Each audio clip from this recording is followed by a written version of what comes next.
ఏదైతే social media వేదికగా జరుగుతున్న లేదంటే సోషల్ మీడియా కార్యకర్తలు జరుగుతున్న అరెస్టులు అక్రమం అంటూ పక్కన వైసీపీ జగన్మోహన్ రెడ్డి మాట్లాడుతుంటే సొంత చెల్లి మాత్రం మాట్లాడుతున్న మాటలు ఒకే మాట, ఒక సైకో సైతాన్ సైన్యాన్ని తయారు చేశాడు, ఇవన్నీ పిల్ల పాములు, వెనకమాలున్న అనకొండను పట్టుకోవాలని చెప్పి సొంత చెల్లె మాట్లాడుతున్న పరిస్థితిలో ఎలా చూడాలంటారు? అసలు ఇప్పుడున్న పరిస్థితి అన్నా చెల్లెళ్ళ మధ్య ఒక సోషల్ మీడియా వేదికగానే జరుగుతున్న వార్ ఎలా చూడాలంటారు దీన్ని? రాజశేఖర్ బిడ్డలా మాట్లాడింది, దమ్ము ధైర్యంతో మాట్లాడింది. పిరిగి యాదవని కన్నాడు రాజశేఖర్ రెడ్డి గారు. ఒక మగవాడిని కన్నాడు అనుకున్నాడు, కానీ పిరికి అంత పిరికోడంటే పులివెందల పిల్లి అనే లోకేష్ గారు పాదయాత్రలో అంటుంటే ఎంత బిట్ట అంటున్నాడు అనుకునేవాళ్ళు. అప్పుడు నేను కూడా అనుకున్నాను. అప్పుడు నిజంగానే ఇప్పుడు పులివెందుల పులి అని చెప్పని వాళ్ళు జబర్దరుచుకుంటామే, కానీ అంత పిరికోడు రాజకీయాలకి అనవసరం.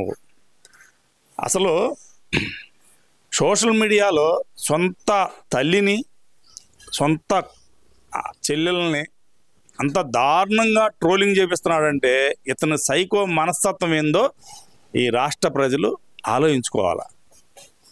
అతను సొంత చెల్లెల్ని సొంత అమ్మనే ఆ రకంగా సోషల్ మీడియాలో అంత దారుణంగా ట్రోల్ చేపిస్తున్న ఇతను ఇంకా ఈ రాష్ట్ర ప్రజలకి ఏం మేలు చేస్తాడని చెప్పని మీరు ఇంకా కొంతమంది అతనితో మీరు చేయగొడతా ఉండారో మీరు అర్థం చేసుకోవాలి. నాకు 39 40 40 40 40 అంటున్నాడు. ఏం 40? చంద్రబాబు నాయుడు గారు 2019 ఎలక్షన్లో 23 సీట్లు ప్రతిపక్ష సీట్లు ఇచ్చి 40% ఓటింగ్ ఇస్తే ఎప్పుడన్నా నాకు 40 వచ్చింది కదా, నేను 40 వచ్చింది కదా, నీకు మళ్ళీగా నేను ఇది కాదని చెప్పిన ఎప్పుడన్నా మాట్లాడారా? మీకు సిగ్గుండొద్దు అసలు. మీకు 39% ఓటింగ్ వస్తే మీకు వచ్చిన సీట్లు ఎన్ని?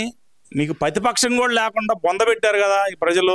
ఇంకా బుద్ధి రాకపోతే అలాగా మీకు ఆ సోషల్ మీడియా. అసలు ఈ రాష్ట్రంలో ఉన్న రెడ్డి సోదరులు నేను ఒకటి అడుగుతున్నాను. నేను సోదరులారా, నాకు మిర్చి యార్డు 35 సంవత్సరాల మించి ఎంతోమంది రెడ్డి సోదరులతో నా స్నేహం ఉంది. ఇప్పుడు కూడా చాలా మంది ఉన్నారు. నేను ఏదైనా సోషల్ మీడియాలో వాళ్ళు అర్థం చేసుకున్నారు. దేనికంటే ఒక ముఖ్యమంత్రిగా ఉండి ఒక ప్రతిపక్ష నాయకుడిగా ఉన్నప్పుడు ఒక కులం మీద పడ్డ అతను చేసిన దాష్టికం, ఒక కులం మీద ఆస్తుల్ని వ్యాపారాలు చేసుకుంటుంటే వాళ్ళని వ్యాపారాలు ఆపిచ్చి, ఎందుకంటే అందులో నేను బాధితున్నే కాబట్టి వాళ్ళు తెలుసు కాబట్టి నువ్వు మాట్లాడి కరెక్టే అని చెప్పని వాళ్ళు కూడా రిలీజ్ అయ్యి మాట్లాడుతున్నారు. అంటే నువ్వు ఎంత సైకో ఎదవో అర్థం చేసుకో జగన్మోహన్ రెడ్డి గారు.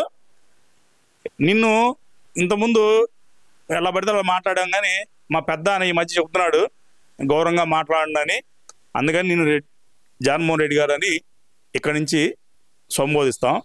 కానీ నువ్వు నీ మనస్తత్వం మారతలేదు, నీ సైకో మనస్తత్వం మార్చుకో. ప్రజలకి సేరు అవ్వాలి అనేది లెక్కలో నువ్వు నీ పరిపాలన ఎలా ఉండాలనేది నేర్చుకో. ఇప్పుడు కన్నా అది చెయ్యి.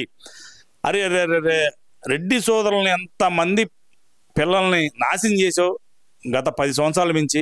ఇవాళ ఎక్కడ అరెస్టులు చూసినా 100కి 85 మంది రెడ్లు పిల్లలే కదా. ఎలా వాళ్ళ చేత ఆ రకంగా దాష్టికంగా ఆ రకంగా పోస్టులు పెట్టిస్తావా ఈ రాష్ట్రంలో? అలా రెడ్డి పౌరుషం వాళ్ళు. అసలు రెడ్లు అంటే ఏంది? సమాజానికి ఎంతో సేవ చేసిన రెడ్డి కులాన్ని దరిద్రుడు నీ స్వార్థం కోసం నువ్వు ఈ రకంగా వాళ్ళని నాశనం చేస్తావా? వాళ్ళని రెచ్చగొట్టి ఇప్పటికన్నా నీ మనసత్వం మారదా? అరే అరే అసలు ఏం మనిషిరా స్వామి నువ్వు, నీకు దండం పెడతావు. నువ్వు అసలు మారరా స్వామి. నువ్వు మారితే ఈ రాష్ట్రంలో ఇంకా చాలా అభివృద్ధి జరిగిద్ది. నువ్వు ఈ ఏదైతే మీ చెల్లెలు మాట్లాడిన మాటలకి నువ్వు సమాధానం చెప్పాలి. ఎందుకంటే ఇంకోటి కూడా పోలీస్ వ్యవస్థ ఇంకా గట్టిగా చర్యలు తీసుకోవాల్సిందే. ఇప్పుడు కూడా చాలా మంది కింద లెవెల్లో ఉన్న పోలీసులు వాళ్ళకి సహకరిస్తూ ఉన్నారు. ఈ పోలీస్ వ్యవస్థని గట్టిగా గాడిలో పెట్టి ఈ సోషల్ మీడియాలో ఉన్నటువంటి ఎవరైనా సరే ఇళ్లలో ఉన్నటువంటి లేడీస్ మీద తల్లుల మీద మాట్లాడిన ఏ ఎదవైనా సరే, ఎంతలా వాడు ఎంతలా మగోడైనా పెద్దోడైనా సరే, ఏ ముఖ్యమంత్రులు చేసిన వాడైనా సరే, మంత్రులుగా చేసిన వాడు సరే, ఎంపీగా చేసిన వాడైనా సరే లేదా సినిమా యాక్టర్లైనా సరే ఇమ్మీడియట్గా అరెస్ట్ చేయాలి. మేము కంపల్సరీగా ఇమ్మీడియట్గా అరెస్ట్ చేసి లోపల పడేయాల్సింది వీళ్ళని. అప్పుడు కానీ ఈ సమాజంలో మార్పు వచ్చింది. భవిష్యత్తులో ఎవరు కూడా ఒక సోషల్ మీడియా వేదికగా మాట్లాడేటప్పుడు ఒళ్ళు దగ్గర పెట్టుకొని మాట్లాడతారు.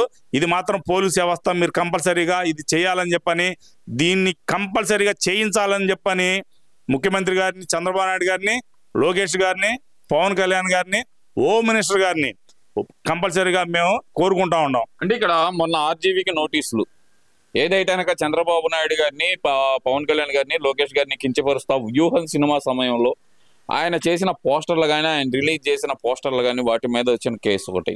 అలాగే చూస్తే పోసాని కృష్ణమురళి మొన్న కూడా మాట్లాడుతూ ఆయన చేస్తున్న వ్యాఖ్యలు బిఆర్ నాయుడు గారి గురించి, నువ్వు అలాంటాడివి, నువ్వు ఇలాంటాడివి, నువ్వు ఆ వీడియోలో లేదా ఈ వీడియోలో లేదా మమ్మల్ని లకారాలతో సంబోధించలేదా అంటూ ఆయన చేసిన వ్యాఖ్యలు ఎలా చూడాలంటారు? ఇంకా వీళ్ళ మనస్తత్వం ఎందుకు మారలేదనుకోవచ్చు అంటారు? పోసా అనేవాడు పెద్ద ఎదవ, వాడంత బోకి ఎదవ ఎవడు లేడు. ఇంకా ఆర్జీవి అనేవాడైతే వాడు అసలు ఎట్టిడు కానీ ఎదవ. అసలుకి వీళ్ళకి నోటీసులు ఇవ్వటం ఏందండి? ఒక ఎంపీ స్థాయిలో ఉన్న అతన్ని హైదరాబాద్లో నుంచి అప్పుడున్న ప్రభుత్వం అండతో ఈడ్చుకొని వచ్చి లోపల పడేసి కుమ్మారు కదా. విపరీతంగా కొట్టి అతన్ని సంపాలని ట్రై చేసిన జగన్మోహన్ రెడ్డి ప్రభుత్వం ఆ రకంగా చేస్తే ఇలాంటి సైకో ఎదవల్ని అసలు నోటీసులు ఇటువైంది ఈడ్చుకొని రావాలా? డోర్లు లోపలేసి కారులో అది కూడా కుక్కల జీబు తీసుకెళ్ళాలి. ఎదవలకి కుక్కలు ఎత్తుకెళ్ళి జీబుని తీసుకెళ్ళి అందులో తీసుకొచ్చి లోపల పడేస్తే ఆంధ్ర రాష్ట్ర ప్రజలు హర్షించేవాళ్ళు. ఈరోజు ఇలాంటి ఎదవలను ఎందుకు వదిలిపెట్టారని చెప్పాను. వీళ్ళనే కాదు, ఆ రోజు సోషల్ మీడియా వేదికగా కాదు, ఏదైతే మీడియా పూర్వకంగా మాట్లాడిన వాడు ఈడు ఆనా కొడుకు ఈనా కొడుకు సచ్చేవాడు పొయ్యేవాడు బొల్లోడు అది ఇదని చెప్పని కారు కూతలు కూర్చుని ఎదవల మొత్తాన్ని కంపల్సరీగా లోపలేసి వాళ్ళకి ట్రీట్మెంట్ ఇస్తేనే ఈ రాష్ట్రంలో నెక్స్ట్ అన్నా బాగుపడిద్ది, వచ్చే తర్వాన్న బాగుపడిద్ది. అరే బాబు మనం చేస్తే ఇది మంచి పద్ధతి కాదు, ఒళ్ళు దగ్గర పెట్టుకొని నోరు అదుపులో పెట్టుకొని మాట్లాడితేనే మనం సోషల్ మీడియాలో మాట్లాడాలి. లేకపోతే మన మీద ఇప్పుడు కాదు 10 సంవత్సరాలకైనా కేసులు వస్తాయి. మనం లోపలేసి ఆ కేసుల వల్ల మన భవిష్యత్తు నాశనం అయిపోతుందని భయపడతారు. ఇది మాత్రం కంపల్సరీగా చేయాలి. అవసరం అనుకుంటే రాజ్యాంగాన్ని ఎన్నో మాట మార్చారు. మన భారత రాజ్యాంగ పిత అంబేద్కర్ గారు రాసినట్టు రాజ్యాంగాన్ని ఎన్నో తడవలు మార్చండి. ఈ భవిష్యత్తు ఇంకా ముందు సోషల్ మీడియా నీకు విపరీతం అయిపోద్ది. ఈ సోషల్ మీడియా ఏంటంటే ఎల్లో జొరబడిపోయింది, సెల్ ఫోన్లో జొరబడిపోయింది, ఆఖరికి ఈరోజు టీవీల్లో కూడా జొరబడింది. అందువల్ల కంపల్సరీగా దీనికోసం ఏదైనా ఆలోచించి ఒక చట్టం చేసి దీన్ని కంట్రోల్లో పెట్టబోతే భవిష్యత్తులో ఇళ్లలో ఉన్న లేడీస్ని కూడా విపరీతంగా ట్రోల్ చేసి చాలా మానసిక ఇబ్బందులు చేస్తారని చెప్పని నేను ఈ ప్రభుత్వాన్ని వేడుకుంటున్నాను. కంపల్సరీగా యాక్షన్ తీసుకోవాలని. విషయం ఏంటంటే కనుక షర్మిలా గారు డైరెక్ట్ గా చెప్తున్నారు, మా అన్నయ్య నన్ను ట్రోల్ చేయించారు, అలాంటి వ్యక్తులను అరెస్ట్ చేస్తే తప్పేంటి అంటున్నారు. మరి సొంత చెల్లె చెప్తుంది కదా నువ్వే చేయించావు అని చెప్పి జగన్మోహన్ రెడ్డిని డైరెక్ట్ గా అంటుంది కదా. మరి అలాంటప్పుడు ఆయన ఇంకా సోషల్ మీడియాని వెనకేసుకు రావటం ఎలా చూడాలంటారు? ఇదంతా చేసిన తప్పులు బయటపడతాయని భయం. ఇప్పుడు పేకు ప్రచారం ప్రేకేవారం. ఉదాహరణకి ఇప్పుడే కాదు 2014 నుంచి 2019 దాకా ఏదైతే పాపం షర్మిలా గారి మీద కొన్ని వచ్చినాయి, ఏదో హీరోతో అండగట్టానో లేకపోతే ఇంకోటి వచ్చినాయి, అది కూడా దాని వెనక కూడా పాత్రధారి సూత్రధారి జగన్మోహన్ రెడ్డి అయి ఉంటాడు. అవి కూడా బయటికి తీసి ఆ రోజు ఎవరైతే పోస్టులు పెట్టారో ఆ పోస్టులు పెట్టిన వాళ్ళు ఎవరో బయటికి తీయాలి. ఎందుకంటే ఇతను స్వార్థం కోసం, ఇతను ఏదో రాజకీయ భవిష్యత్తు కోసం సొంత బాబాయినే చంపించినోడు. అవసరమైతే డబ్బులు ఇచ్చి కత్తితో ఘాట్ పెట్టించినోడు. ఇలాంటి రౌడీ మనస్తత్వం, కేడీ మనస్తత్వం ఎవరైనా సరే ముఖ్యమంత్రిగా అయ్యాడంటే వాళ్ళు చేసే పనులు ఇలాగే ఉంటాయి. సొంత చెల్లినేంది, సొంత తల్లినేంది, ఎవరినైనా రేపు అవసరం అయితే సొంత చెల్లిని చంపిస్తాడు, సొంత తల్లిని చంపిస్తాడు. ఆమె అనేది తప్పేం కాదు, ఆమె చెప్పి కరెక్ట్. ఇప్పుడు తెలుసుకుంది. మొన్నటిదాకా వాళ్ళు ఏంటంటే వాళ్ళన్న మొత్తులో పడి ఏదేదో మాట్లాడారు, కానీ వాళ్ళకి ఎప్పుడైతే ఈ చేసిన దాష్టికలన్నీ బయటపడ్డాయో ఇది క్లారిటీగా తెలిసిపోతుంది కదా. ఆ రవీంద్ర వర్రా అనేవాడు చెప్తున్నాడు కదా అన్ని క్లియర్గా. ఏదైతే వర్రా చెప్పిన నివేదిక ఆధారంగా, స్టేట్మెంట్ ఆధారంగా వైఎస్ సునీత నిన్న కడప ఎస్పీని కలవటం జరిగింది. ఆల్రెడీ వైఎస్ వివేక గారి హత్య గురించి వివరించి, అలాగే హైదరాబాద్ లో తాను ఏదైతే కనుక ఇలా వర్రా రవీంద్ర మీదకి పెట్టిన కేసుని కడపకి పులివెందులకు మార్చడం జరుగుతుంది అని చెప్పి ఆమె మాట్లాడటం అయితే జరిగింది. తర్వాత జరగబోయే పరిణామాలు ఎలా ఉండబోతున్నాయి అంటున్నారు. డైరెక్ట్ గా సొంత చెల్లి బాబాయ్ కూతురే కేసు పెట్టబోతుంది ఎవరి మీద, అవినాష్ రెడ్డి మీద. తర్వాత పరిణామాలు ఎలా ఉండబోతున్నాయి అనుకోవచ్చు అంటారు. అతను క్లియర్గా ఒప్పుకున్నాడు కదా. సజ్జల భార్గవ రెడ్డి అనేవాడు, సజ్జల రామకృష్ణారెడ్డి అనేవాడు, ఆఖరికి వెనకుంది ఎవరు, విజయసాయి రెడ్డి ఉన్నాడు, ఎవరైతే ముఖ్యమంత్రి జగన్మోహన్ రెడ్డి, మాజీ ముఖ్యమంత్రి జగన్మోహన్ రెడ్డి గారు ఉన్నారు. వీళ్ళంతా కలిసి ఎవరైతే అవినాష్ రెడ్డి ఆ రోజు కావాలని చెప్పని అతను చెబితే అతను పిఏ రాసుకొని అదే మ్యాటర్ని ఇతను పోస్ట్ చేయమని చెప్పారని చెప్పని అతను ఒప్పుకున్నాడు కదా. క్లియర్గా ఒప్పుకొని సంతకాలు పెట్టాడు. దీని మీద కంపల్సరీ సీరియస్గా యాక్షన్ తీసుకోవాలా.